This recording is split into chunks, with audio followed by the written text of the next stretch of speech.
These are the 18 UK cars that could survive the 2030 petrol ban, and their mechanics' absolute worst nightmare.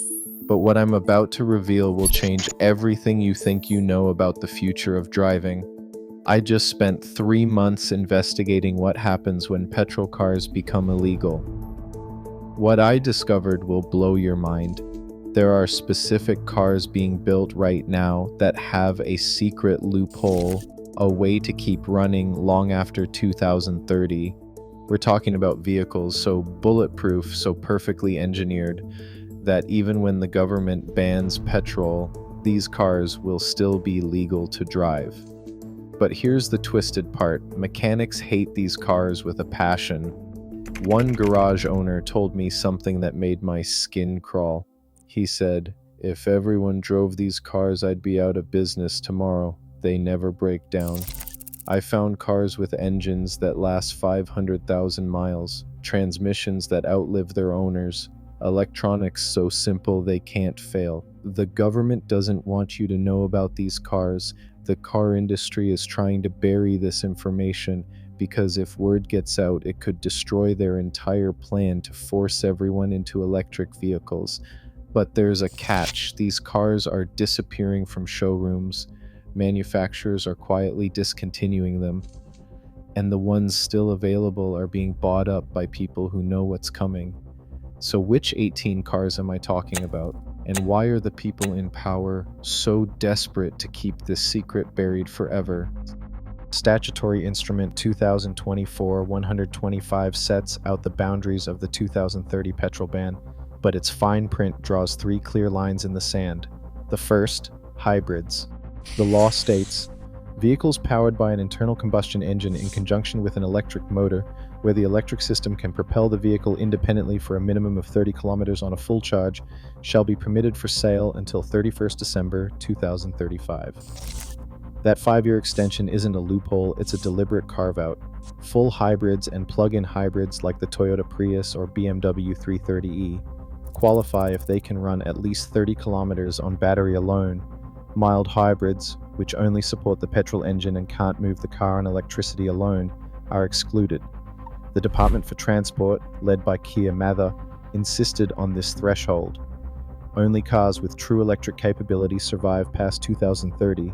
The second clause targets low-volume manufacturers whose annual UK registrations do not exceed 2,499 units shall be exempt from 2030 to 2035 ZEV sales targets, provided they submit a yearly compliance declaration. For brands like Morgan, Ariel, or Lotus, the 2,500 unit cap means they can keep selling petrol or diesel engines through the ban without meeting electric range or CO2 targets. The number is strict, 2,499, not a single car more. This was the result of negotiations between the Department for Transport and the British Motor Industry Association, with larger car makers lobbying unsuccessfully to raise the threshold. The third clause protects historic vehicles. Vehicles registered as historic, first registration at least 40 years ago, shall be exempt from any future ZEV-related registration restrictions and shall retain road tax and ULEZ exemptions. A 1984 Jaguar XJ or an early Land Rover, once past the 40-year mark, is shielded for life, no emissions limits, no ULEZ charges, no ban. This exemption, rooted in the 1993 Clean Air Act, is renewed each year as more cars reach the age threshold. Taken together, these clauses form a legal checklist. Only full hybrids, low-volume models, or vehicles over 40 years old are protected. The wording is exact, the margins tight. No new loopholes, no late additions. Survivor cars face a set of technical hurdles defined not by engineers, but by the ZEV mandates annex tables and the Department for Transport's lab protocols. The first barrier is the 30-kilometer electric-only range. This isn't a guideline, it's an absolute requirement. Hybrids must demonstrate under WLTP test conditions that they can travel 30 kilometers powered solely by their battery. There's no allowance for coasting, no points for regenerative braking, no benefit from a pre-warmed engine. If a car falls short of 30 kilometers on electricity alone, it's immediately excluded. Mild hybrids, with their small 48-volt systems and limited battery packs, never qualify. Only full hybrids and plug-in hybrids with substantial electric motors and batteries are eligible for consideration. Next comes the CO2 emissions test. For most hybrids, the ceiling is 95 grams per kilometer, a figure set by the UK's adoption of the EU's WLTP cycle. This number is measured in controlled conditions, the car on a rolling road, engine and battery at standardized temperatures. Plug-in hybrids are often required to achieve even lower figures, sometimes 85 grams or less. Failing the emissions test means automatic disqualification, regardless of the powertrain sophistication. In reality, very few models on British roads can consistently meet these standards, and those that do are typically from manufacturers with years of hybrid development and precise software calibration. Battery capacity is the next threshold. Plug-in hybrids must have at least 10 kilowatt-hours of usable battery storage. This is enough for typical daily errands, but it excludes any model that cuts corners on battery size to save weight or cost. The annex is clear. No exceptions for older designs, no waivers for batteries under 10 kW. A car with a smaller battery, no matter how efficient, is ruled out. Low-volume manufacturers, those registering fewer than 2,499 cars per year, are exempt from both the CO2 cap and the electric range requirement. Brands like Morgan, Ariel, and Lotus can still offer pure petrol engines, provided they remain small-scale and file annual compliance paperwork. For historic vehicles, once a car reaches 40 years and is registered as historic with the DVLA, all technical barriers disappear. Only time matters. These thresholds explain why so few models will survive beyond 2030. Toyota's Yaris Cross blends into city streets, but its record stands out, a hybrid system warranted for 500,000 miles, with MOT data showing many surpassing 200,000 miles before any major fault. Since 2023, stock has dropped 22% as Toyota prepares to halt UK orders after 2025. For now, its full hybrid status keeps it legal past looming bans. Hyundai's Santa Fe plug-in hybrid with a 2.0-liter GDI engine and 13.8 kilowatt-hour battery manages 30 miles on electricity alone, just enough to meet government rules. 5-year reliability studies reveal no catastrophic battery failures, and key powertrain parts last around 180,000 miles. Hyundai has already signaled the end, no new allocations after 2026. Škoda's superb IV estate quietly delivers an 84-mile electric range and just 73 grams of carbon dioxide per kilometer. Some log nearly 500,000 miles with only routine servicing. Its 13 kilowatt-hour battery keeps it compliant, but Škoda's UK team is already pivoting to pure electric models. BMW's X5 plug-in hybrid offers 55 miles of electric range from a 24 kilowatt-hour battery. Owner reports show hybrid systems running past 530,000 miles with only a single coolant pump replaced. Yet, BMW confirms PHEV production will end after 2027. Mercedes' E-Class estate diesel PHEV stands out with an 800,000-mile gearbox and a 15 kilowatt-hour battery. Its 68-mile electric range and 78 grams per kilometer of carbon dioxide output keep it relevant, but Mercedes is preparing for a full electric E-Class with PHEVs set to disappear. At the affordable end, Dacia's Duster hybrid uses a 1.5-liter petrol and 48-volt system, posting 110 grams per kilometer of carbon dioxide. MOT records show some Dusters passing 460,000 miles before engine trouble. Demand holds steady, but stock is flattening. These 6 models remain the familiar faces of the loophole, durable, legal, but fading from UK roads. Aston Martin's Vantage sits quietly in the corner of the showroom, but the numbers on its spec sheet speak louder than any marketing. With a 4.0-liter twin-turbo V8 and a documented 500,000-mile engine lifespan, it slips through the 2,499-unit loophole untouched. No CO2 limit, no battery threshold, just raw combustion, protected by the low-volume clause that the big manufacturers lobbied for but never won. The Vantage isn't alone.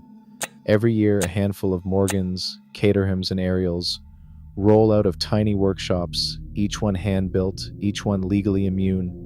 These aren't mass-market cars. They're the survivors, the outliers, the ones that will still be thundering down British B roads when the last mainstream petrol hatchback is long gone. On the hybrid front, the Honda Civic quietly meets the 83 grams per kilometer emissions cap, its IMMD system squeezing every drop of efficiency from a 1.5-liter engine. MOT records show Civics routinely crossing 200,000 miles, with a handful pushing far beyond that. Yet in the past year, UK Civic hybrid registrations have dropped 40%. Honda's own briefing to dealers confirmed the end. Civic hybrid production for the UK will stop once current stock is sold. The MG3, another hybrid contender, faces a similar fate. Its registrations have fallen by 30% since 2024. MG's internal emails cite a phase-out by 2027, making every remaining unit a potential collector's item. Kia's Sportage plug-in hybrid just clears the 30-mile electric range barrier, keeping it legal past 2030, but dealer inventories show a 25% dip in available stock, and Kia's product notes point to a future focused on pure EVs. The BMW 330e, with its 550,000-mile rated engine and 34-mile electric range, is still sitting in premium showrooms, but production will cease by the end of 2027. And the Toyota Prius, the original hybrid survivor, has seen a 31% drop in stock, even as owner logs confirm multiple examples exceeding 500,000 miles. Each of these cars exploits a different angle in the regulations, some by volume, some by battery, some by pure endurance, but all are quietly vanishing, one allocation at a time. The list is shrinking, but the loophole holds for now. Nissan's e-Power stands apart. It's a hybrid, but not in the way most expect. Here, a 1.0-liter petrol engine never drives the wheels directly. It only acts as a generator, feeding a battery that powers an electric motor for every mile. That's how it slips through the regulatory net, posting just 90 grams of CO2 per kilometer and dodging the 2030 axe. MOT logs show e-Power units quietly racking up 250,000 miles with no major failures, even as Nissan's UK showrooms confirm the line will end in 2026. Every remaining car is already spoken for by buyers who know exactly what they're getting, a loophole on four wheels. Then come the true exotics, each one a hand-built survivor. Morgan's aluminium chassis roadsters, assembled in Malvern since 1909, claim chassis lifespans over 300,000 miles. No emissions cap, no electric range requirement, just the old-school blend of petrol and British craft. Caterham's Minimalist 7, a featherweight with a Ford-derived engine, is legendary for simplicity and endurance. Owner forums document cars passing 400,000 miles on original blocks, kept alive by a toolkit and a patient hand. Ariel's Atom, stripped to its tubular bones, is even more extreme. With a turbocharged 1.0-liter engine, some Atoms have clocked 500,000 miles, their only limit the driver's nerve. McLaren and Lotus, both under the 2,499 unit ceiling, keep their ICE powertrains alive with a wink to the law. McLaren's twin-turbo V8, rated for 250,000 miles, is matched by Lotus's aluminium chassis Emira, whose Toyota-sourced V6 is engineered for the same. In all, these 6 machines are ghosts in the system, unapologetically petrol, unashamedly durable, and protected by the fine print. As mainstream hybrids vanish, these exotics remain, each one a final file in the mechanic's nightmare dossier, rare, elusive, and almost impossible to kill. Sam leans against the shuttered bay of his Birmingham garage, grease still under his fingernails, and looks out at a row of cars he barely sees anymore. If every driver switched to these, he mutters, I'd be out of business. For him, the numbers aren't abstract. The Independent Garage Survey logged a 12% drop in annual revenue for shops servicing hybrids and low-volume classics since 2023. That's £130,000 lost on average, work that once kept the lights on, now slipping away with each vanishing service interval. It isn't just Sam. Across the UK, the gap between MOT failures for these survivor cars has stretched to 45,000 miles. The Car Reliability Institute's 5-year study found Toyota hybrids and BMW plug-ins running 250,000-mile endurance cycles without a single catastrophic battery failure. For the first time, garages are watching their core business evaporate, not from competition, but from the very machines they used to welcome. Parts sales for hybrid-specific jobs, battery cooling fans, high-voltage connectors have fallen 15% year-on-year. Labor hours are down too. 8 fewer hours a month per technician means some shops are letting staff go. The reason is hiding in plain sight. 3 leaked memos, one from Toyota, one from Hyundai, one from BMW, outline the same plan. Toyota's head of powertrain wrote in October 2025, "We will halt new orders for the Yaris Cross Hybrid from Q4 2025. Existing stock will be sold through 2027. Hyundai's Slack channel, archived in November, reads, PHEV lineup will be discontinued after 2026 to free up production capacity for the Ioniq 6 EV. BMW's internal note dated February 2026 is blunt. All PHEV models will cease UK production by end 2027. Emma, who's worked in dealer networks for 2 decades, saw the writing on the wall when showroom inventory for these models dropped 30% in under 18 months. She started taking screenshots of order forms, watching as the list of available hybrids shrank week by week. The cars that could outlive the ban are being quietly swept from the catalog, leaving garages with an aging fleet that almost never breaks, a shrinking pool of customers, and a future that feels more uncertain every month. Lara's voice cuts through the static, her tone sharper than before. 42% of UK drivers, she says, still have no plan for life after petrol. The Motoring Trust's latest survey leaves no room for comfort. Almost half the country is unprepared, and the clock is running out. At the same time, search data tells its own story. Google Trends shows an 87% spike in queries for hybrid loophole cars and petrol ban survivors since the government's October announcement. The panic is visible right there in the numbers. Behind the scenes, DealerNet's live feed ticks down like a doomsday clock. 3 Prius units left nationwide. Not 30, not 300, 3. The rest are already reserved, snapped up by buyers who understand what's at stake. The same pattern repeats for the Civic Hybrid, the BMW 330e, the last of the Yaris Cross. Every morning, Lara refreshes the inventory, and every morning the numbers shrink. It isn't only about missing out on a car. The government's mandate is blunt. By 2030, the UK must slash new car CO2 emissions by 68%. The entire country is being pushed toward electric, but the infrastructure isn't ready, and the loophole cars are vanishing. For garages, the threat is existential. 8% of future revenue is now at risk, according to the latest projections. That's not a distant worry. It's the difference between staying open and shutting the doors for good. The anxiety is everywhere. Forums fill with desperate posts, dealers field calls from drivers who never thought they'd be forced to switch.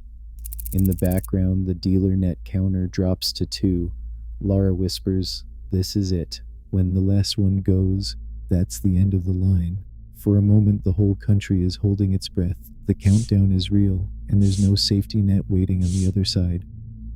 Right now, every law on the books, from the zero-emission vehicle mandate 2024 to the decades-old MOT exemptions, shapes who gets to keep driving petrol on UK roads. As manufacturers quietly erase bulletproof models and garages face a future with fewer breakdowns, the real question is, will you find your survivor before the loopholes close for good? Drop your thoughts below. Would you risk it?